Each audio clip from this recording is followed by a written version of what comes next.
Hey guys, tonight we're checking into a medieval inn, a little crooked, a little loud, and definitely not up to fire code. You're trudging up a muddy lane after a long day of walking, your boots soaked, your stomach empty, and your patience worn to a medieval thread. Then, just ahead, you spot it. A sagging wooden structure with a sign swinging in the breeze, painted with a crude image of a goat, or possibly a dog. Hard to tell. This, my friend, is your lodging for the night. But don't let the flicker of candlelight fool you. The second you open that heavy iron latch door, you're hit in the face with a smell so specific it might qualify as its own language. It's warm, sour, sharp, and somehow comforting. If you ignore the lingering whiff of damp wool and boiled something. You probably won't survive this night with all your senses intact. But you'll get a warm spot by the fire, a crust of cheese, and maybe even a flea or two to keep you company. So, before you get comfortable, take a moment to like the video and subscribe, but only if you genuinely enjoy what I do here. And while we're settling in, tell me, where are you listening from, and what time is it there? I'd love to know which corners of the world are dozing off with medieval cheese in their imagination. Now dim the lights, maybe turn on a fan for that soft background hum, and let's ease into tonight's journey together. You push open the heavy door and step inside, and the first thing that hits you, aside from a flying bit of straw from the rafters, is the smell. It's not just wood smoke. Oh no. This is a symphony of scent. Cheese, obviously. Something melting near the hearth, maybe wrapped in cloth, maybe not. A faint breath of ale, a whisper of mutton, a heavy bass note of ash layered thick on every surface. And under it all, people, humanity. The musk of travelers who haven't bathed in, well, let's not guess. The innkeeper greets you with a grunt and a gesture toward the long bench nearest the fire. No check-in, no keys, just sit where there's space.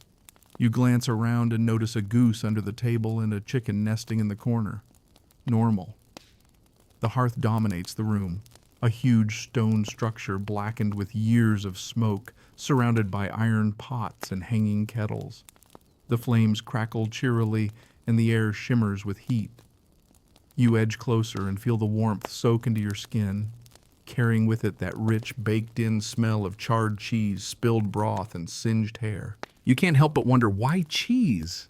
Why is that smell the one that rises above all the others? Well, partly because it's everywhere. Wedges on the table, crumbs in the floor rushes, rinds on windowsills. Someone's even balancing a heel of it on the edge of the fire to soften it, a medieval microwave. Cheese is cheap, calorie-dense, and doesn't spoil as quickly as meat. It was breakfast, lunch, dinner, and occasionally, if rumors are to be believed, used as poultice and bedding filler. You settle onto a bench made shinier by centuries of greasy trousers and glance up. The rafters are thick with soot. You can see patterns where smoke has swirled and settled like lazy clouds. Hanging from above are strings of dried herbs, links of sausage, and more cheese, some hard and waxy, some sagging with ominous softness. And of course, the air is thick with it. There's no escaping the smell. Every breath you take tastes slightly dairy adjacent. Every cough kicks up a bit of ash. The man next to you burps gently and adds his own notes to the bouquet. You don't realize it yet, but your clothes will smell like this place for a week. Maybe longer. Historians still argue whether medieval inns ever aired out properly, or if the scent just deepened over time, like a fine wine or a regrettable stew. You lean back, letting the wooden bench creak beneath you, and you watch the firelight dance on the ceiling. There's something comforting here, under the smoke and the cheese and the ever-present damp. It's not clean, it's not fresh, but it's lived in, and everyone here knows the rhythm. Eat, warm up, Listen to someone snore. Try not to sit on a goose. The door creaks open again, and a traveler stumbles in, brushing off his cloak and tracking in another layer of mud. He's welcomed the same way, with a nod and a bowl of something thick and brown. He sniffs it, shrugs, eats. This is how it works. And you, finally starting to unwind. Accept your own bowl from the innkeeper. A ladle of something bubbling gently on the hearth. You can't tell what it is. But there's cheese in it. Obviously. You lean in. You breathe. And the inn sighs around you. Welcome to the warmest, smokiest, cheesiest corner of the medieval world. You're starting to get used to the smell. Or maybe your nose is just giving up. Either way, what once felt like a full-on assault now feels more like a personality. The inn has its own scent signature, its own ecosystem of odor, a layered fragrance that says, yes, something probably burned here. Yes, there is cheese in the walls. Yes, that is a goat. Don't ask. You shift on the bench and breathe in again, just to test your theory. The first layer is smoke. Not the kind you get from a polite fireplace, but the aggressive kind that clings to your eyebrows and settles in your throat like a distant cough. It's wood smoke, yes. But more than that, it's aged smoke. Smoke that's been invited in every day for decades and has now taken up permanent residence in the rafters, the curtains, such as they are, and the innkeeper's beard. Then comes the cheese. It's everywhere. You begin to realize the inn doesn't just smell like cheese because people are eating it. It smells like cheese because cheese is part of the infrastructure. There's a rind tucked into the corner of a window to keep the draft out. Someone set their shoes on top of a wheel of hard yellow to keep them warm. There's a wedge slowly liquefying beside the hearth like a forgotten candle. And there, by the fire, you squint. A cat is batting a small, half-melted lump around like a toy. No one stops it. Historians still argue whether this omnipresence of cheese was deliberate or just a symptom of abundance. Cheese was one of the easiest foods to produce, store, and trade across medieval Europe. It was affordable, varied, and didn't require utensils. You could eat it cold or hot, stale or fresh, or even toasted into your barley porridge. And in inns where meals needed to be quick, hearty, and not kill the guest, cheese was a winner. But the smell, that tangy, slightly sour, warm milk meets old boot scent, wasn't always welcome. In fact, some noble travelers went out of their way to avoid rural inns for this very reason. Rank with rennet and soot, one knight reportedly wrote in his travel diary, describing an inn he fled after 20 minutes and 3 sneezes. Still, for most people, this was just normal. This was the smell of hospitality, of shelter and warmth, of calories. You look around and notice other contributors to the odor profile. There's a pot bubbling on the fire, full of something that's more vapor than food. You can make out leeks, old onions, and what might have once been turnip. The scent wafts through the room, mingling seamlessly with the cheese and smoke until everything smells like a peasant's fondue party. A man at the end of the bench uncorks a flask of ale. It smells like fermented socks. He takes a swig, coughs once, and sets it down with a satisfied sigh. Even the drinks here add to the aroma cloud. You glance up at the beams overhead. They're blackened with soot, sure, but they also glisten faintly in places. Is that dripped fat? Melted cheese? Candle wax? Possibly all 3? The longer you stare, the more the ceiling seems to tell stories. One beam near the back bears a stain in the shape of a duck. Another has a cluster of dried herbs nailed into a knot, meant to improve the smell, but now just serving as brittle decor. The innkeeper stomps past, and you catch a fresh wave of aged linen, wood smoke, and what can only be described as roasted apron. His tunic has clearly absorbed years of kitchen work, and his boots squelch faintly with each step. You suddenly become aware of your own clothes. The fabric clings a bit more than it did when you arrived. The back of your shirt smells like you've been storing garlic in it. Your hair?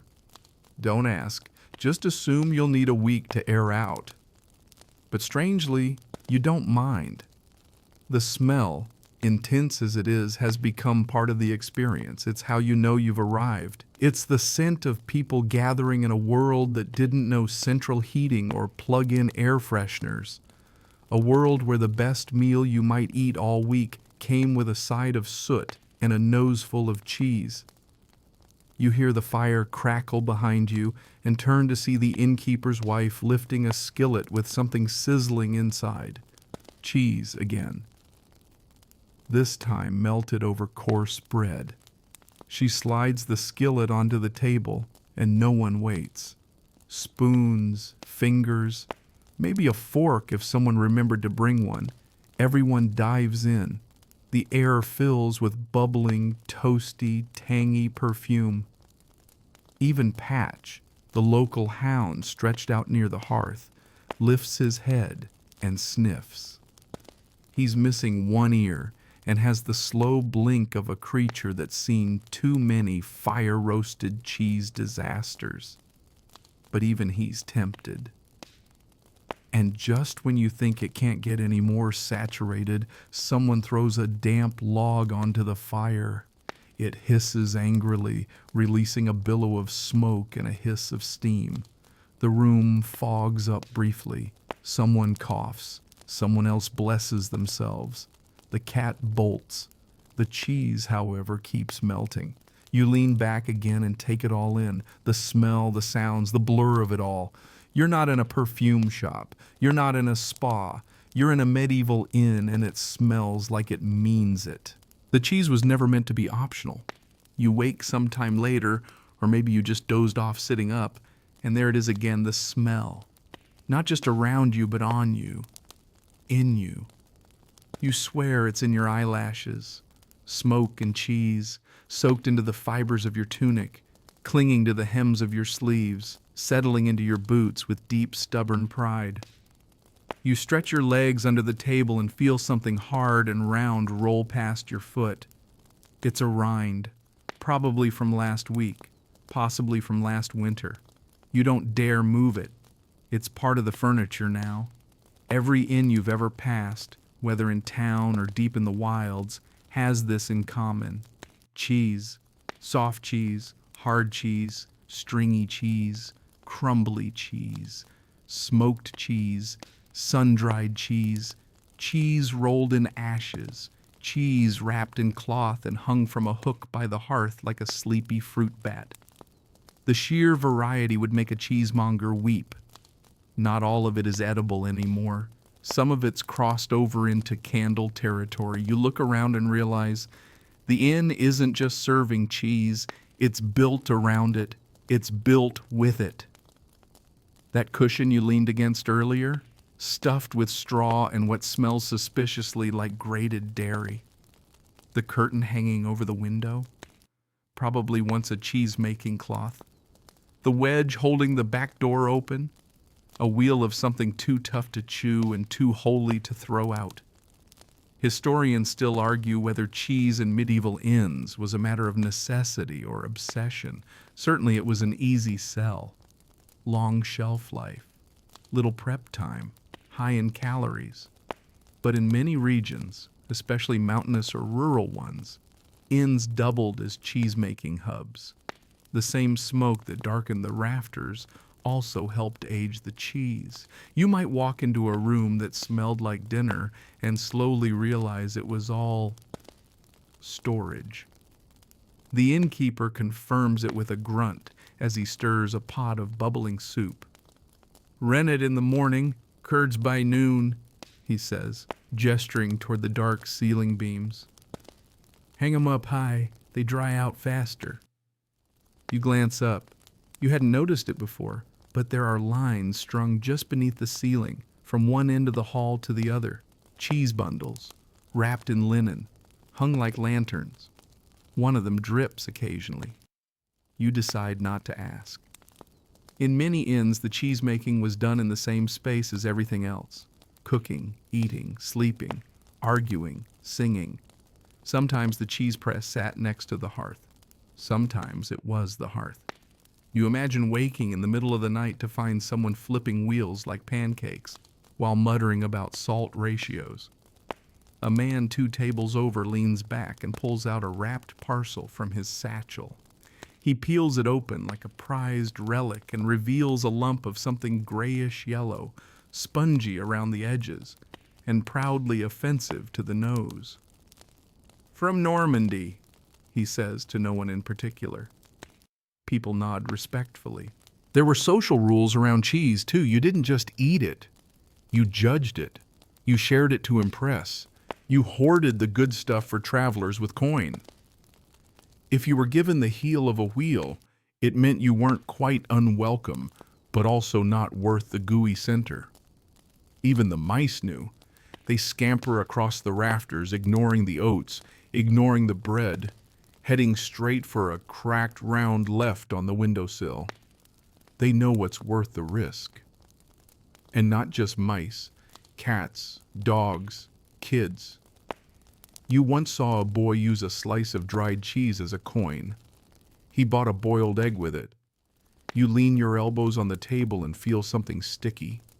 You lift your arm, and there it is, a smear of soft cheese, half melted, part ash, part mystery. You wipe it on a cloth that might once have been white, and nobody even blinks. The innkeeper's daughter walks by with a tray. It holds 3 bowls of something that smells like feet, onions, and warm hay. Cheese soup, possibly, or onion stew with cheese, or just melted cheese in a bowl, seasoned with steam. She sets one in front of you. You take a bite. It's hot, it's salty, it tastes like survival. This is not luxury. This is function. This is the Middle Ages saying, here, this is edible, be grateful. And you are. You really are. Because in this world of wet boots and loud geese and shared sleeping mats, the cheese is something to hold on to. Something familiar, something solid, until it melts. You hear the door creak open again and a traveler steps in, coughing into the smoke. He waves a hand in front of his face, eyes watering, then grins. "Smells like a good inn," he says. And it does. It smells like home. If your home were a barn, a bakery, and a cheese wheel had a baby. But it's warm, it's full, it's safe. And that's more than most travelers get. You lean back, take another breath, and let the scent of 100 years of meals wash over you. Smoke now. That's the other half of this olfactory duet. You shift on your bench and watch a lazy column of it rising from the hearth. It twirls, dances, then disappears into the rafters. Or tries to. The thing is, there's no chimney here. Not really. There's a hole in the roof, yes, but it's more of a general suggestion than a proper vent. Half the smoke chooses not to bother. And so it lingers. It clings to the beams, to the curtains, to your eyelashes. It nestles into the folds of your clothes and coils under your collar like a sleepy cat. Your lungs make a small complaint, but your stomach, full of cheesy stew, hushes them. This is just how it is. There are people who've grown up in this very inn, slept by this very hearth, and have never known air that didn't taste faintly of burned oak and beef tallow. To them, clean air probably feels unsettling, exposed, vulnerable. You tilt your head and catch sight of a wide iron pan hanging crookedly above the fire.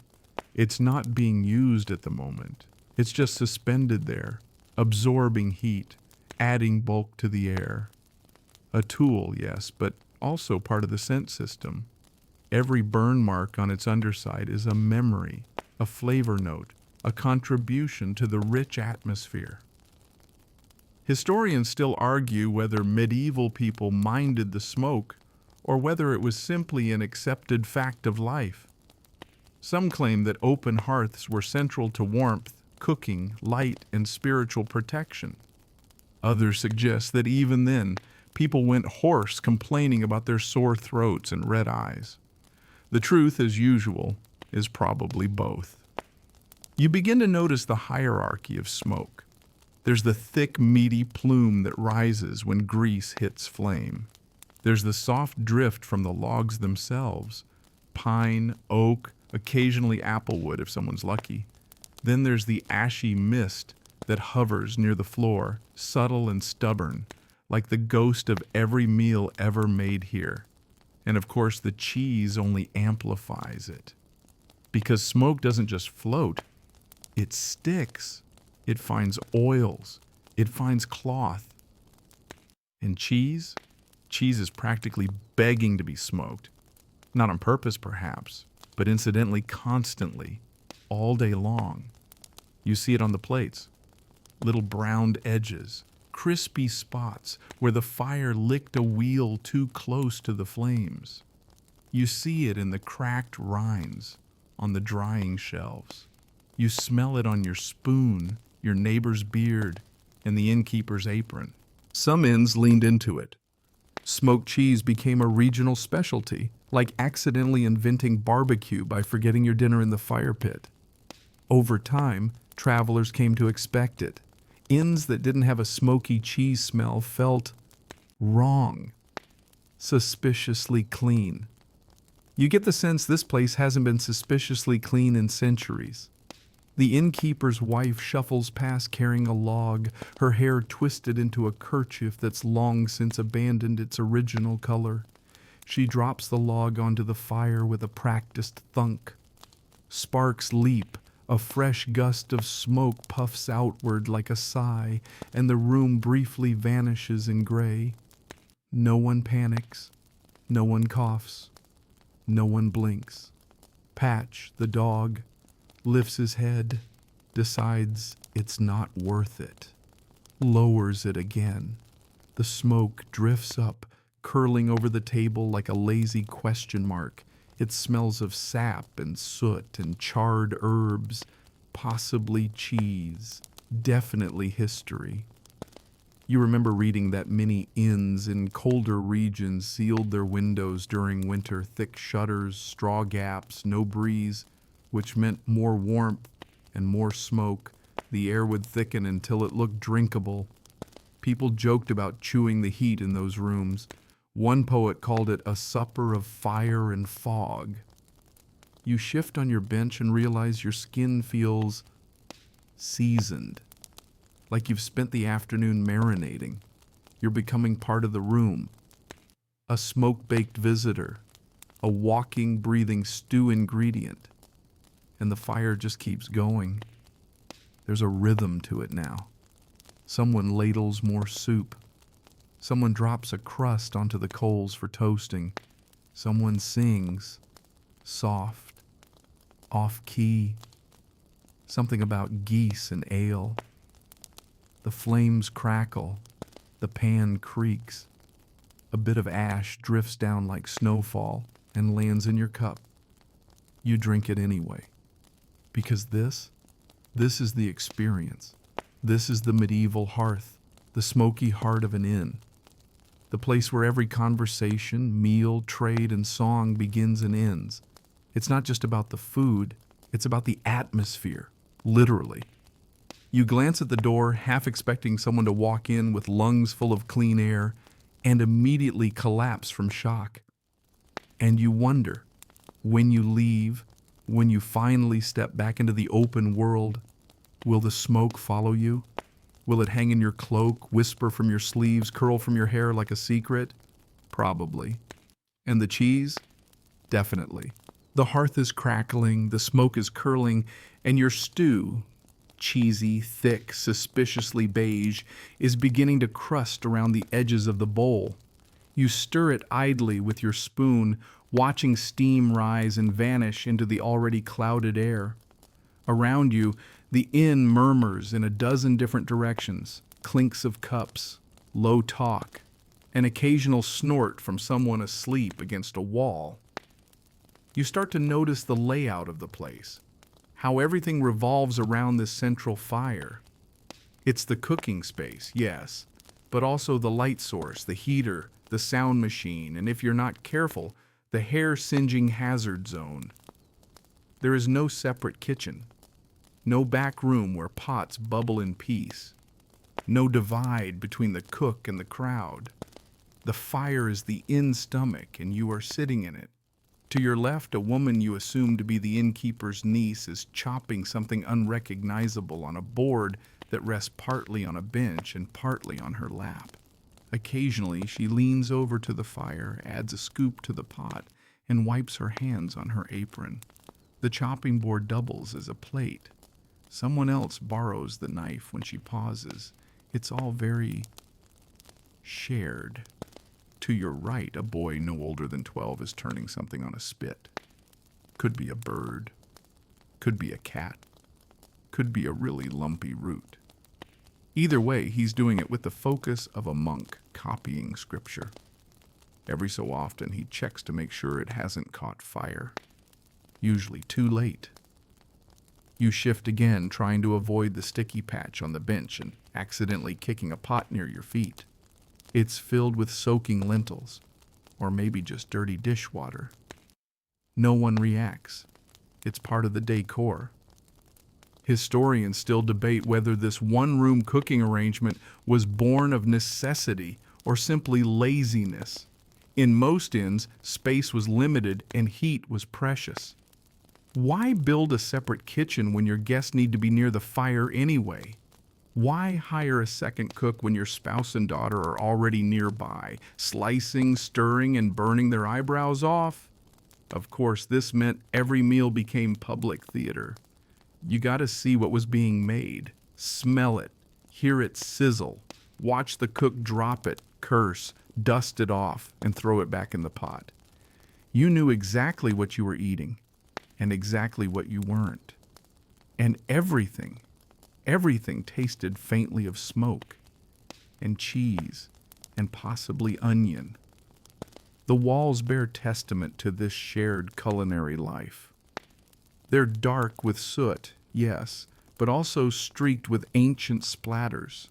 A pea here, a smear of broth there, someone's forgotten hunk of toasted bread, now fossilized into the wattle and daub. The ceiling beams above the hearth bow ever so slightly from years of heat and hanging pots. One of them holds an iron hook where sausages once dangled. Maybe they still do, but if so, they've long since crisped into decorations. A string of herbs dangles beside them, adding a faint note of rosemary to the otherwise dairy-forward air. You spot the cheese again. It's never far. A wedge sits on the lip of the hearth, slowly melting into a tiny iron plate. This isn't a meal. It's a snack, a reward, a soft, bubbling moment of joy in a world where shoes leak and weather disrespects you. The innkeeper strolls past and tosses a small handful of bread crusts into the fire. It flares. The air flashes with the scent of scorched rye. You can't help but wonder, is this intentional flavoring or just casual arson? A woman near the back of the room opens her satchel and pulls out a wheel of cheese wrapped in cloth. She cuts a wedge, hands it to her neighbor, then pulls out a tin cup and scoops hot broth directly from the hearth pot. No ceremony, just community. And that's what it really comes down to. Cooking in one big room isn't just about efficiency. It's about visibility. Everyone shares the heat. Everyone watches the meal take shape. Everyone breathes the same soup-scented air. There's no menu. There's no mystery. Only mildly burnt porridge, cheese with a personality, and whatever survived the chopping block today.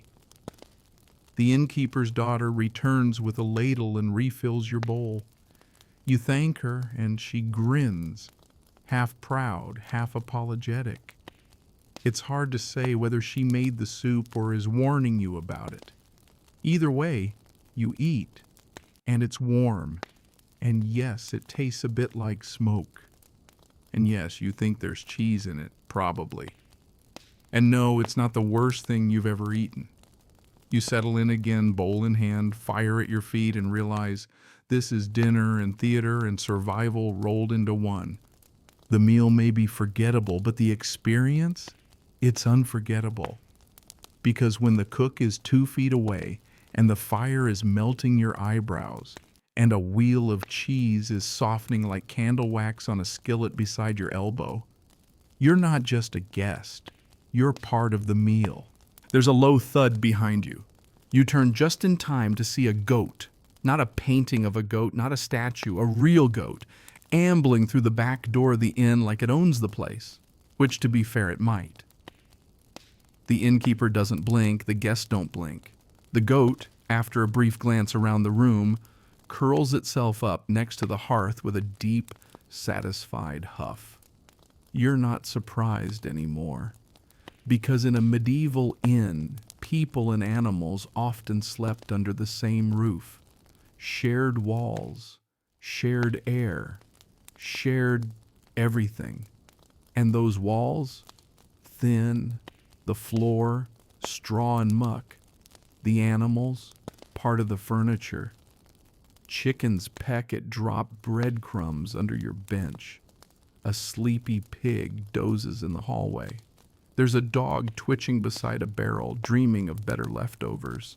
The smell, once dominated by cheese and smoke, now has a third component: barnyard.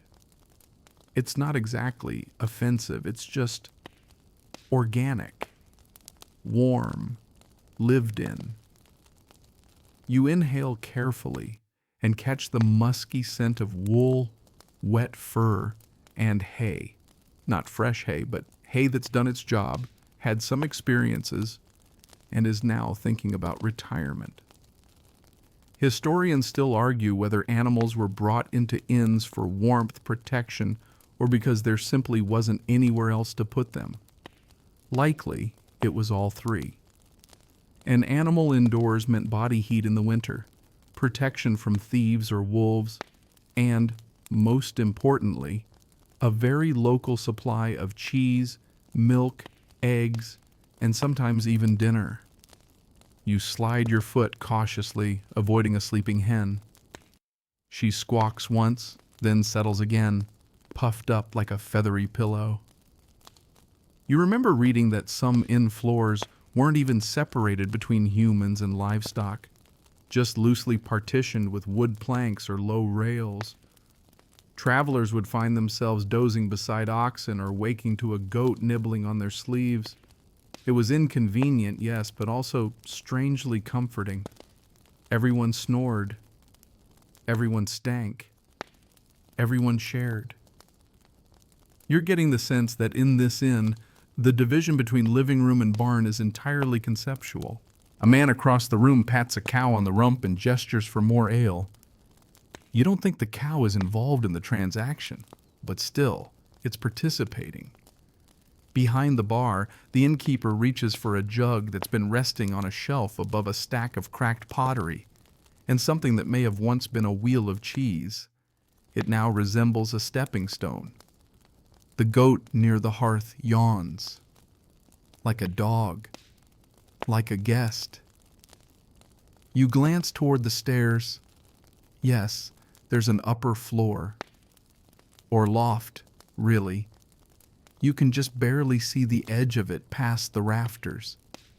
There are likely beds up there, or bundles of straw with old blankets and shared dreams. If you're lucky, fewer animals sleep upstairs. Still, no one seems bothered. The mingling of man and beast is practical, efficient, and, at least tonight, cozy. The innkeeper's daughter darts past you carrying a basket of eggs. She nearly trips on a chicken, adjusts her balance like a professional acrobat, and keeps moving. The chicken seems unoffended. This is the daily ballet. Patch, the half-snoozing dog, opens one eye, checks to see if food fell on the floor, and goes back to snoring. You reach for your cup and sip something warm and slightly grainy. Ale? Possibly. Broth? Could be. It has a back note of smoke and a top note of fur. Everything in this inn tastes like its surroundings. You're no longer sure where the cheese ends and the walls begin. A traveler near the fire leans forward, holding out a chunk of bread to toast. Behind him, a small goat, possibly the earlier one, possibly a cousin, reaches up and delicately snatches the bread out of his hand. He stares. The goat chews thoughtfully. The innkeeper laughs once and says, "He earned it." You believe him. There's a kind of order to the chaos here, a balance between noise and calm, heat and cold, people and creatures. Everyone has a place. Everyone makes space. And the smell, while layered and complicated, is never lonely. It's a story told in air. You begin to relax again, soothed by the rhythm of it all. Clatter, crackle, cluck, the low thump of hooves against old floorboards, the smell of smoke curling around warm wool, the subtle waft of cheese that's just starting to sweat on a windowsill. You let your eyes close, someone coughs, the goat sneezes, you smile. Somehow you feel safer knowing the animals are close. You'd think by now you'd have grown accustomed to the floor, but no. Each time you shift your feet, they discover something new. A soft spot here, a crusty patch there, a sudden squelch that, let's be honest, you're not emotionally ready to investigate. Welcome to the medieval inn floor, a living, breathing, edible archive. It isn't made of wood or tile or anything that could be called smooth. It's rushes, dried plant stalks, loosely strewn and occasionally replaced, but mostly just layered. And those layers? They tell stories. Stories made of spilled broth, scattered crumbs, rat droppings, the odd toenail, ash, sawdust, lost buttons, bits of cheese rind, and occasionally the entire lower half of a shoe. You're walking, well, sitting, on a compost pile that's also the dining room. And yet, it's normal. Every so often, someone tosses fresh rushes over the top, like a medieval version of sweeping something under the rug. The effect is less about cleaning and more about scent management. Sprinkle some rosemary, maybe a pinch of mint, and boom, instant deodorizer. Well, semi-instant. Still, the dominant notes are unmistakable. Wood smoke, sharp cheese, and a faint undercurrent of damp goat. You shift again and feel something firm underfoot. A crust. Of bread or cheese? Possibly both. It doesn't matter. You tuck your feet onto the bench and give up. You're not touching the floor again tonight. Historians still argue whether medieval floors were truly as dreadful as they sound, or if the worst examples just got all the attention. Some inns likely maintained cleaner rushes. Others may have had brick or beaten earth beneath. But the consensus remains. Feet were not expected to stay clean, nor were they expected to stay dry. A serving boy scurries by and drops half a roasted onion. It rolls across the floor in a slow arc and is promptly snatched by the chicken who's claimed the hearth as her personal kingdom. No one reacts. The onion is gone. Life continues. In some parts of Europe, floor rushes were even scented with crushed herbs during festivals. Think of it as medieval potpourri, if your potpourri also contained old gravy and donkey hair. In this inn, it seems they've gone for the natural aging strategy. The scent notes have matured. There's something tactile about it all. Every surface beneath you tells you what's been happening for years. The gritty crunch of bread crusts, the soft give of layered straw, the occasional stickiness near the hearth, likely cheese runoff or broth or ale or some unfortunate fusion of the three. You try not to think about the mouse you saw earlier. It had a particularly smug look. Probably lives under the bench, probably owns a wheel of its own by now. Still, it adds to the charm, sort of. You glance over at the innkeeper, who's pouring something from a battered jug into mugs that have definitely seen better decades. He catches your eye and shrugs.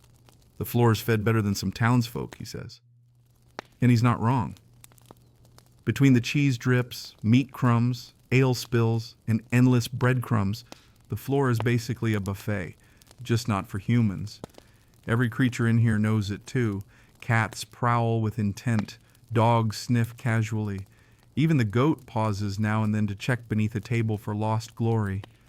One traveler tosses a bone behind him without looking. It lands with a satisfying plunk, vanishes into the rushes, and is never seen again. Like a time capsule. A meat-scented, bone-filled, rodent-haunted time capsule. You imagine future archaeologists finding it and wondering what kind of cult buried chicken bones beneath layers of toasted rye and smoked cheese skins. The answer? A hungry one. And then there's the texture. When you do have to walk across it to get to the hearth or to the barrel of ale near the corner, you do so carefully. Your boots sink slightly, like walking on stale cake. There's a soft squelch, a firm crunch, and if you listen closely, the sound of something very small running away from your foot. You've never missed floorboards more. Still, it has its upside. The rushes keep the cold from biting too hard. They insulate somewhat, and when a mug falls and shatters, it does so quietly.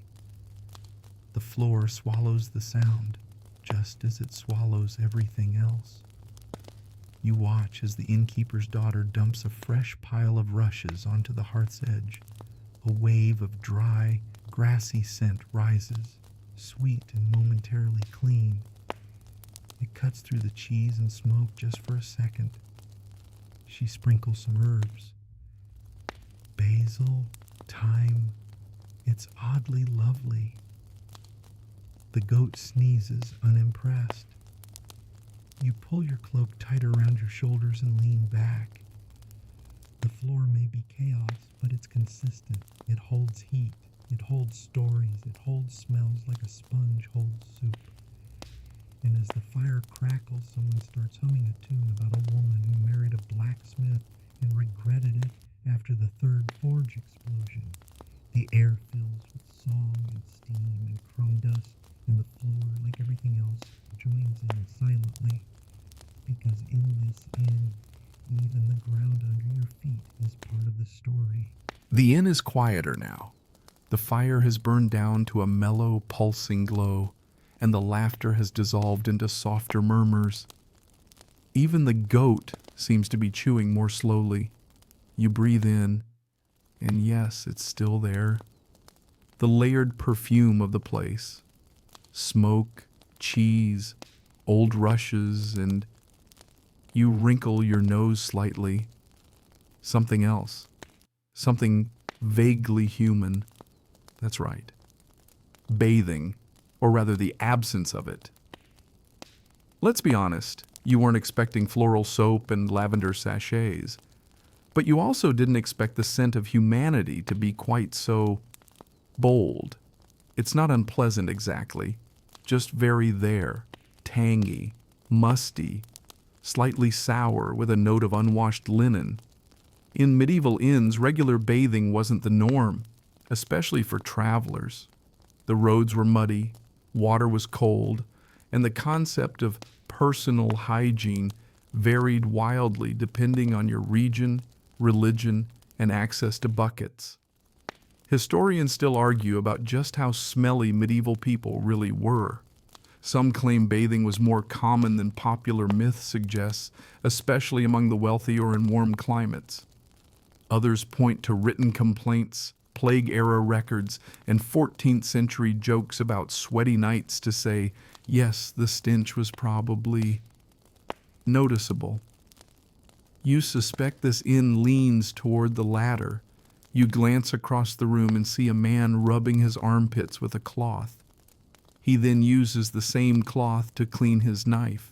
Multi-purpose, efficient, disturbing. Next to him, a woman combs her hair methodically, pulling out knots and tucking stray bits behind her ears. She sniffs the comb at one point, nods, continues. The innkeeper's wife walks past carrying a tub, an actual wooden tub. You perk up, hopeful for a bath scene. But no, it's full of dirty dishes, not water. So close. There is a bathing option, allegedly. Some inns kept small washing basins in the back near the stables or under the stairs. If you asked nicely and paid a few coins, you might be allowed to warm water over the fire, fill the basin, and attempt some version of a scrub. But privacy was limited, and towels were more of a concept than an object. Tonight, though, the only liquid getting poured is ale, and the only washing happening is when the dog licks the side of someone's boot. Still, some people tried. You catch a whiff of rosemary as a young man sprinkles dried herbs onto his collar and rubs them in with his fingers. A form of medieval deodorant, perhaps. He then sneezes 3 times and drops the rest into his soup. Adds flavor, anyway. You lean back and glance at the walls. Even they tell a story of long-term human presence. Smudges of soot where heads have leaned. Greasy patches near doorways. The low ceiling streaked with years of candle smoke and possibly cheese steam. And then there's the bedding. Ah yes, bedding in a medieval inn where dreams are shared and so are lice. You've not yet gone upstairs, but you've heard the creak of wooden boards above your head. That's the sleeping loft, likely filled with pallets, straw stuffed into sacks, covered with worn blankets or bits of fur. If you're lucky, your corner will be dry. If you're really lucky, it won't already be occupied by a snoring baker or a family of traveling minstrels. You overhear a guest ask the innkeeper about clean bedding. The man snorts, gestures toward a pile of linens by the hearth and says, "That one's only been used twice." Generous by local standards. You've been told that in some inns, guests shared not only beds but blankets. Up to 4 strangers could sleep side by side, using body heat to survive cold nights. The phrase hot bedding wasn't slang, it was strategy. You take another cautious breath. The combination of sweaty tunics, smoky hair, and slightly crusty socks has created its own weather system, a sort of musk cloud. And yet, it's not as bad as you'd feared. Because this place, for all its funk and funkiness, feels alive. It's worn and warm and full of the rich scent of survival. The people here don't smell bad. They just smell like effort, like travel, like life without soap. You sip from your cup again, whatever's inside tastes better now that your nose is adjusted, and feel a kind of camaraderie with a dozen other people breathing the same dense air. Everyone's a little damp, everyone's a little tired, everyone's nose blind enough to keep smiling. The goat somehow still smells the freshest. You stretch your legs again, careful to avoid a puddle that may or may not have come from the ale barrel, or the goat, or both. And as someone begins strumming a lute badly, and someone else hums along, and the air pulses with firelight and the scent of smoky cheese and foot-warmed wool, you realize something important. Clean is overrated. You're trying to sleep. You've made it to the loft after climbing a ladder that creaked like a guilty conscience, and now lie on what passes for a bed. A straw mattress wrapped in coarse linen that smells faintly of mildew, heavily of onions, and of course cheese. You shouldn't be surprised anymore. The pillow, if you can call it that, seems to be a folded tunic someone forgot. You use it anyway. The sounds of the inn are softer now, but not silent. Below, the fire still crackles, faintly, and somewhere near the door, someone is snoring like a hog in a jug band. You hear the occasional cluck of a chicken rearranging herself beneath the benches. A spoon clinks in a bowl. The goat farts. It's all very atmospheric. You inhale deeply, as if that will help you sleep. Bad idea. The scent up here is its own microclimate, denser somehow than the downstairs mix. The cheese is risen. The smoke lingers. And the sweat? Oh, the sweat is practically braided into the beams. Still, your body begins to relax, slowly sinking into the straw. Then you feel it. The tiniest movement. A faint scritch near your foot. You freeze. Is it a mouse? A flea? A particularly adventurous beetle? Probably. All of the above.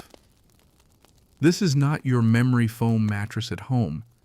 This is a bed shared by travelers, farmers, soldiers, bards, and at least one sheep. You hope it was just once.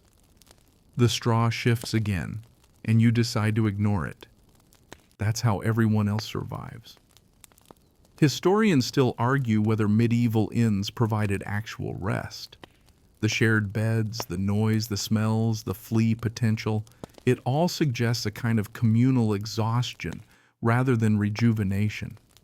But inns weren't really about rest. They were about shelter, a roof, a fire, and maybe something warm to put in your belly. Rest was optional. You turn on your side, pulling the blanket, a heavy, lumpy thing that might be made of felted goat, over your shoulder. It smells like a campfire trapped in a wool closet. You're not mad about it. It's oddly comforting. There's a couple 2 pallets down, whispering in a language you don't understand. A traveler mutters in his sleep. Somewhere on the far end, someone is dreaming audibly. You can't tell if it's a happy dream or one involving cabbage. Then comes the cheese. You didn't expect to hear it, but you do. Downstairs, the innkeeper is scraping melted cheese off a griddle. The faint squeal of metal against metal, the low mutter of approval, the clatter of a plate being set down. You can smell it rising again, browned, bubbling with that unmistakable tang of fermented dairy and char. You almost go back down for a bite. Almost. Instead, you let the scent roll over you like a warm fog. You imagine it curling through your hair, settling into the mattress, whispering gently to the mice in the wall. It's bedtime now. And truly, despite the noise and the smells and the ongoing battle between your feet and whatever just scurried past them, you begin to feel drowsy. The inn is noisy, yes, and a little chaotic, but it's steady. It's got a rhythm, a hum of life that swaddles you in the knowledge that nothing bad happens here. Not really. Maybe your blanket smells like someone else's beard. Maybe your mattress is 20% mouse droppings. But you are safe. You yawn. Someone else yawns back. You wonder briefly if your clothes will ever stop smelling like this place. Spoiler, they won't. Even after 3 washings in river water and a sun dry on a windy hilltop, you'll still catch a whiff of toasted dairy and pine ash. It'll make you smile. Because this inn, this very peculiar, pungent, perfectly imperfect inn, is the kind of place that leaves a mark. On your boots, on your hair, on your soul. You pull the blanket tight. Dawn creeps in reluctantly, as if it too is hesitant to step foot on the sticky floor of this inn. You stir on your straw mattress, which has taken on the approximate firmness of an undercooked dumpling, and blink up at the beams overhead. The smoke lingers, thinner now, glowing faintly in the gray morning light. Somewhere below, someone coughs twice, then spits. The day has begun. You rise, slowly, carefully, because the floor upstairs is no less suspect than the one below, and tiptoe toward the ladder. A man sleeping beside it groans and rolls over. You nod a silent apology and descend into the tavern once more. It's quiet, but not empty. The innkeeper is already at the hearth, stoking the coals back to life with the kind of gentle sighing that comes from years of coaxing damp logs to behave. A pot hangs above the flames. Something simmers inside, probably porridge, though it could just as easily be turnips boiled in regret. The air still smells of cheese. Of course it does. But now there's something else, too. Bread. Someone has started baking. The scent is subtle at first, like the ghost of toast, then builds into something far more powerful. Warm, crusty, slightly yeasty. It mingles with the old smoke and tired straw, cuts through the goat funk, and rises like a sunbeam made of carbs. You sit at the bench, rubbing your eyes, and watch as a girl you haven't seen before hauls a tray of small loaves toward the fire. She sets them down near the edge, flips one over with a burnt stick, and gives you a quick, sleepy nod. It's still too early to talk. A nearby jug of ale, or maybe just water that's gotten ideas above its station, sits open. You take a sip. It's lukewarm, vaguely metallic, and you suspect it passed through 3 different wooden casks before landing here. Still, it's better than the alternative. Medieval morning breath. One by one, the other guests begin to stir. Someone sneezes in the loft. A dog shakes himself vigorously by the door, sending up a small storm of fur and dust. A rooster crows outside, or perhaps in the hallway. You can't tell anymore. Historians still debate the role of inns in morning life. Some say they were merely transient waypoints. Get in, sleep, leave. Others argue that inns became social anchors, with travelers lingering long after sunrise, sharing gossip, trading news, or just trying to remember where their boots went. You suspect this inn falls into the latter category. The innkeeper slides a plate your way. Bread, a slice of yesterday's cheese, a bit of onion, the Holy Trinity. You bite into the bread and nearly weep. It's still warm, slightly scorched on one side. Smoky, yes, but real, satisfying. The cheese, as usual, tastes like a blend of fire, time, and poor decisions. It's perfect. The goat trots past and licks the bench. Breakfast. Someone beside you hums a tune, a low, slow melody about a blacksmith who fell in love with his anvil. Or maybe it's about soup. The lyrics are hard to follow this early. The innkeeper lights a second fire near the doorway. Not for cooking, just for warmth. It sends a new tendril of smoke curling upward, catching the sunbeams now filtering through a crooked shutter. The light paints everything gold and gray. You exhale and your breath mingles with the steam from your cup. Tea? Ale? You're not asking. Tastes like bark with a hint of cheese. Of course. You glance down and realize the floor looks exactly the same as last night. Crumbs, ash, one suspicious puddle. But now it feels different. Welcoming even, as if it has seen 1,000 mornings like this and intends to see 1,000 more. A woman sweeps a few crumbs into a corner with a bundle of reeds. The motion stirs up a small dust cloud, which the goat promptly walks through, looking philosophical. This, you realize, is morning in a medieval inn. There is no great bustle, no to-do list, just the slow reanimation of a room full of travelers and locals, all waking up to the same familiar blend of smells, sounds, and odd companionship. You take another bite of your bread. Outside, the wind stirs the shutters. Someone whistles. A rooster tries again, more confidently this time. You look around and think, maybe it's not just the cheese and smoke that make this place what it is. Maybe it's the people and the goats, but mostly the cheese. You stretch your legs, finish your bread, and wonder if it's time to move on. The road beckons, but not urgently. Around you, the inn pulses with slow, sleepy life. A fire flickers. Someone pours more tea. You watch a man try and fail to tie his sandals without waking the pig that's using them as a pillow. Then you notice something curious. A traveler has just walked in, new, clearly. His boots are dry, his cloak freshly brushed, and his face has that unmistakable look of hope. He steps into the common room and freezes. The smells hit him like a polite punch.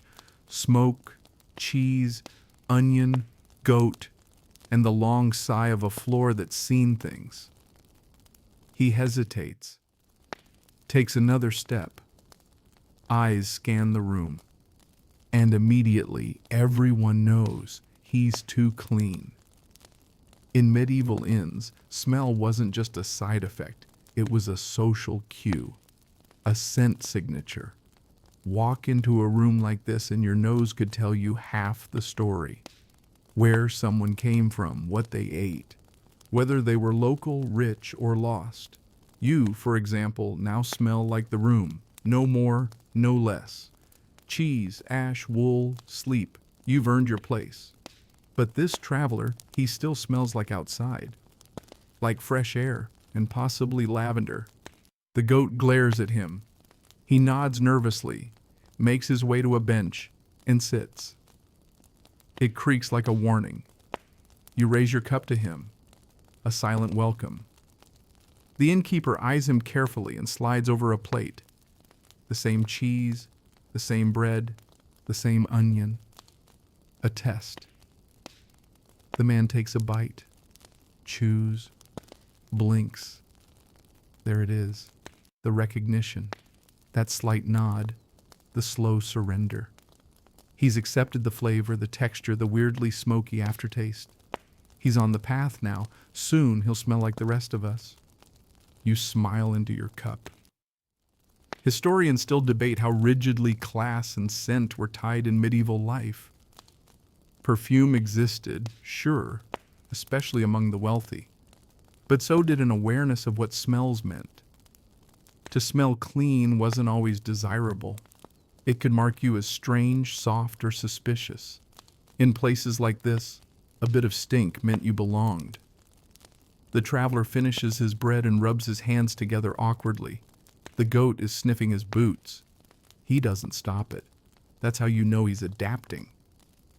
Inns were one of the few places where everyone, merchants, pilgrims, scoundrels, and minstrels, had to rub elbows. Literally. Space was tight. Air was shared. If you could stomach the smells and the goat, you might learn something useful. Hear news from Flanders. Learn a shortcut to the next town. Trade a story for a scrap of cheese. Or, sometimes, just sit in quiet understanding, letting the smoky silence stretch like warm dough. You glance over and see the innkeeper wiping a cup with what appears to be a piece of old linen. It's more symbolic than effective. Still, it's part of the rhythm. Like how every morning, someone pretends to sweep. Someone finds a mysterious object in the rushes, and someone blames the dog for something clearly done by the goat. Outside, you hear hoofbeats, a cart maybe, a rider. You don't move. Not yet. You look down at your cloak. It's acquired a new layer of scent and texture, subtle cheese flecks, ash smudges, a ghost of porridge. You'll carry it with you. You realize suddenly that the scent of this place, this very odd, very specific aroma, is more than a smell. It's a passport. You'll walk into the next village, the next inn, and be recognized instantly. They'll sniff the air, nod slightly, and think, "Ah, one of ours."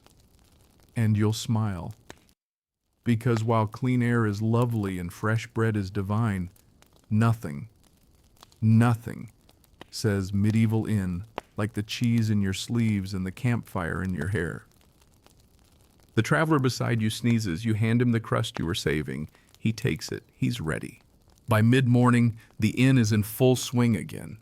The air is thicker than ever, cheese and smoke battling with the new aromas of fried eggs and someone's attempt at stewing cabbage. The goat has relocated to the windowsill, its back legs dangling off the edge like a very sleepy gargoyle. You wonder briefly how it got up there, then decide some mysteries are best left unsolved. The soundscape has shifted too. Yesterday's snores have been replaced by chatter, clinks of cups, low laughs, someone attempting a tune on a badly tuned harp. You nurse your last sip of ale, or possibly barley tea, still unclear, soaking it all in. A merchant is holding court near the hearth, unrolling a bolt of cloth with a flourish. Deep green wool, smooth and fine. The innkeeper's wife leans in, examining the weave, then smacks the merchant lightly on the shoulder and walks off muttering, apparently unimpressed. A boy, no older than 10, scampers past carrying a tray piled with wooden bowls. One falls.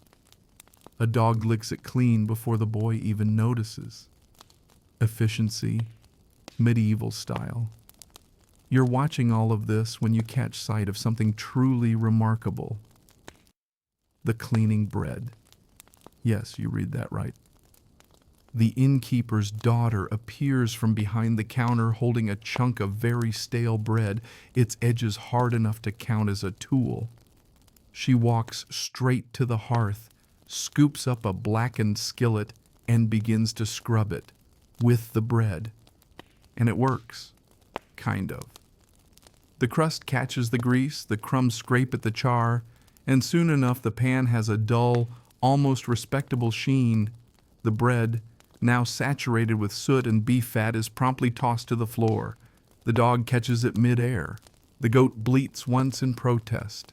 You blink.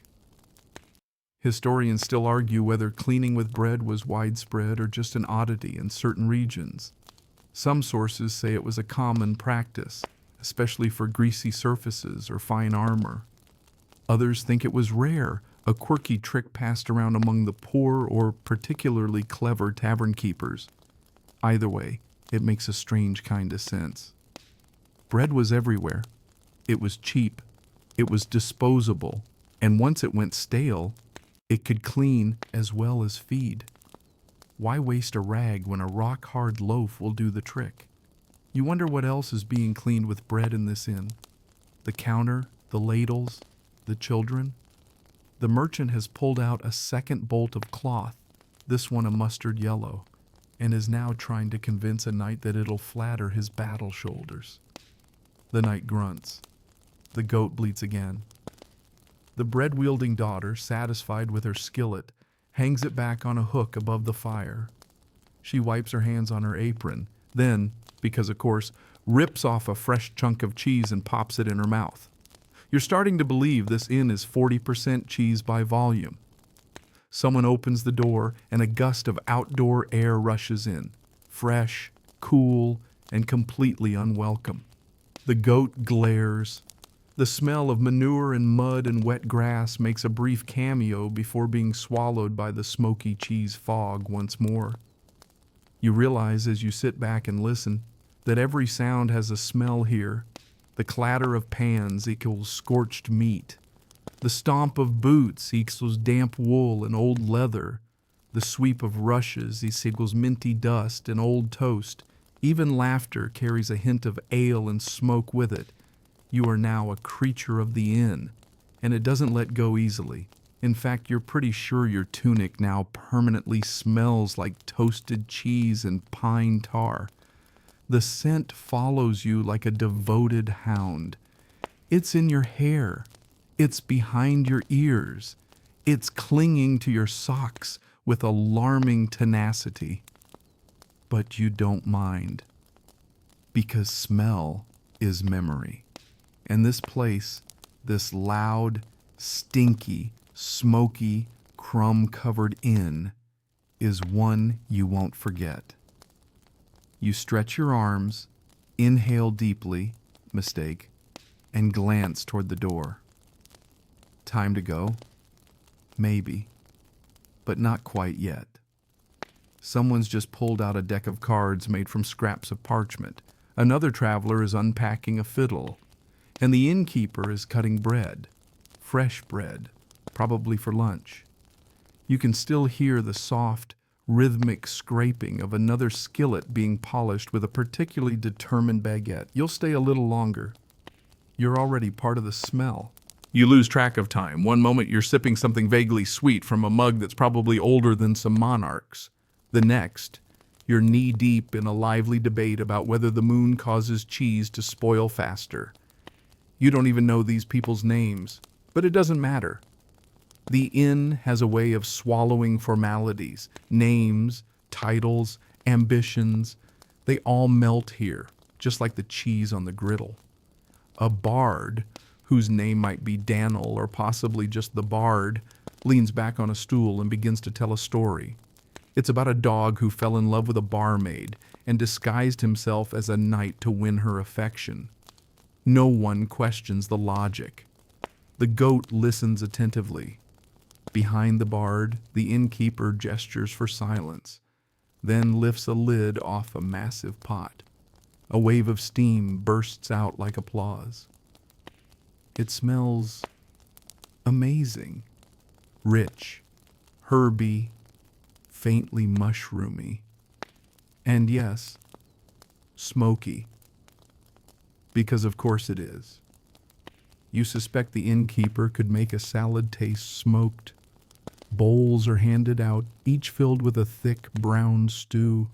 You cradle yours like it's the last warm object in the known universe. You taste it and blink. It's actually good.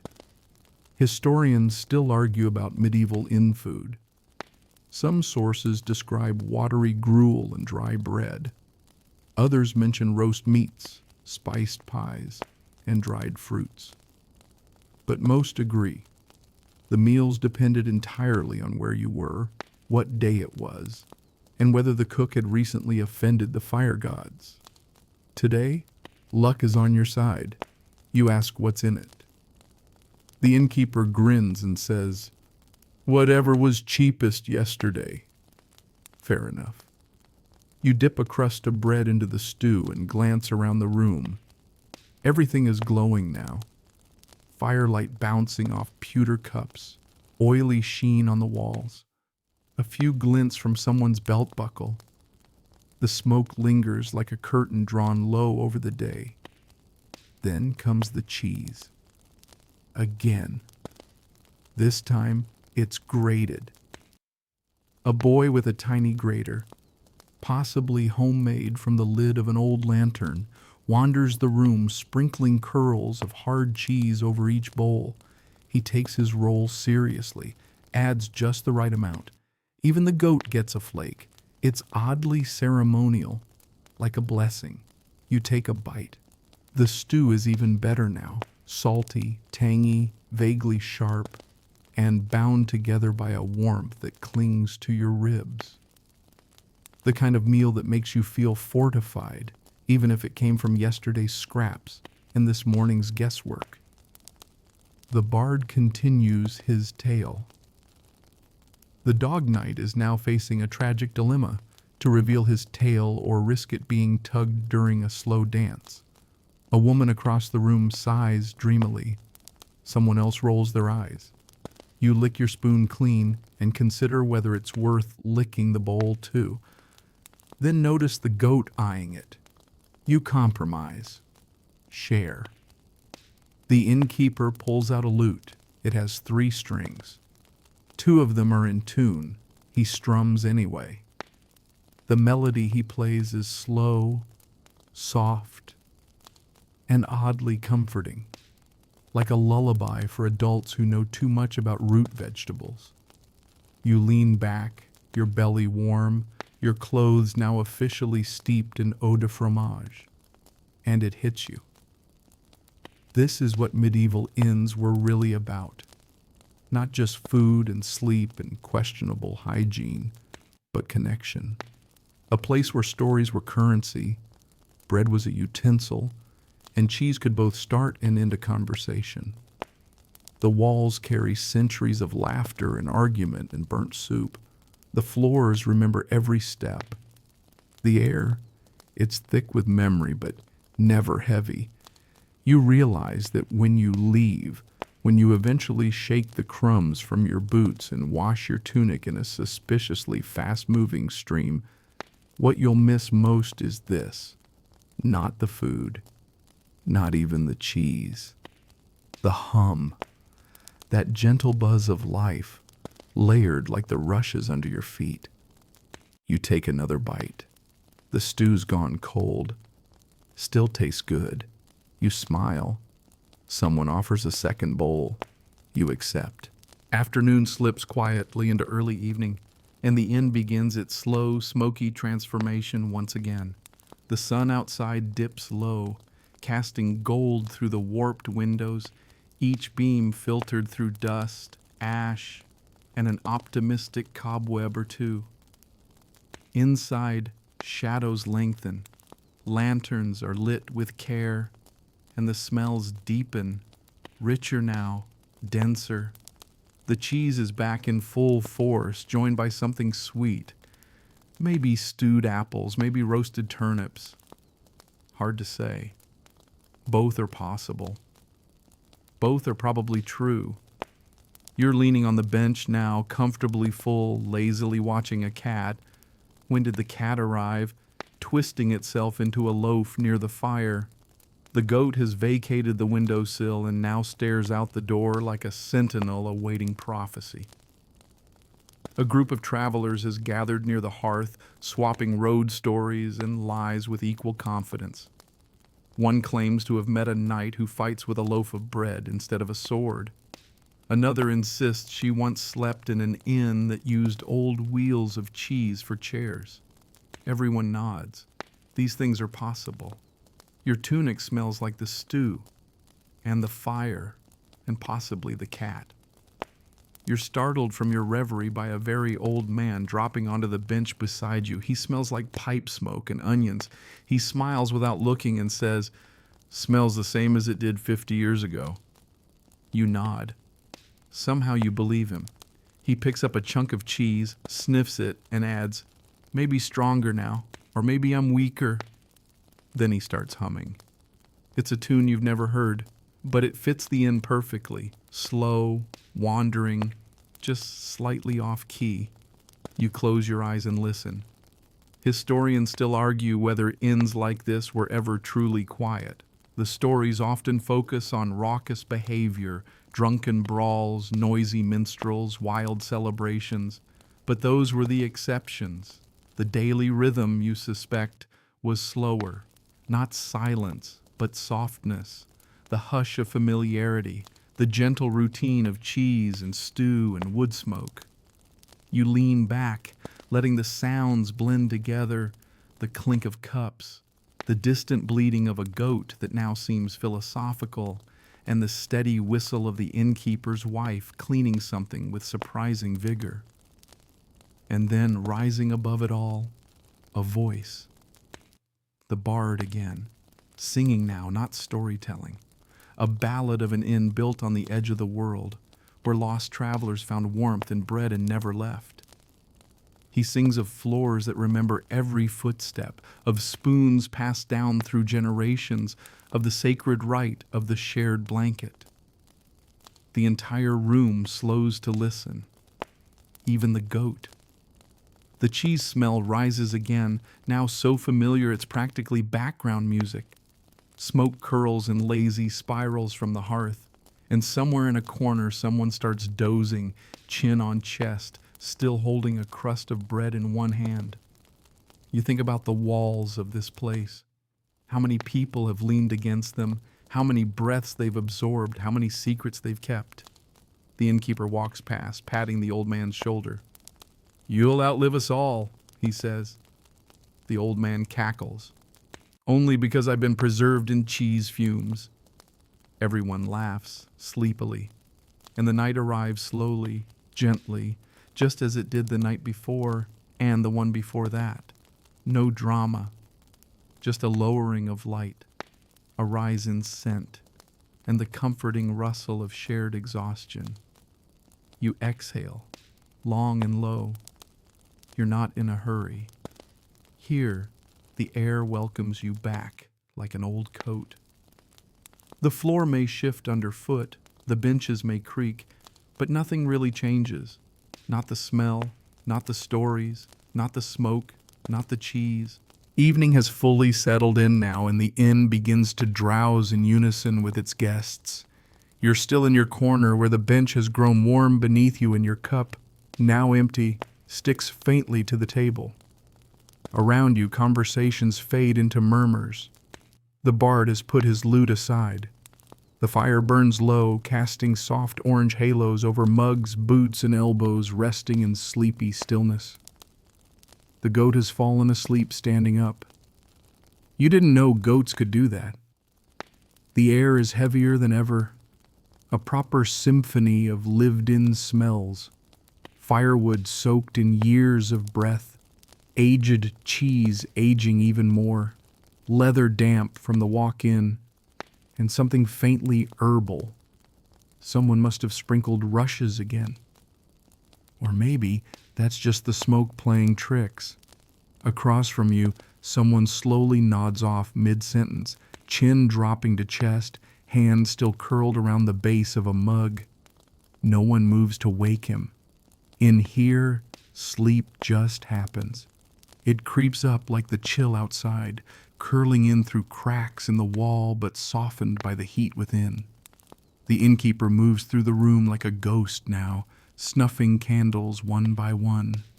Each extinguished flame makes the room feel gentler, smaller, safer. You're not quite ready for bed, but you're close.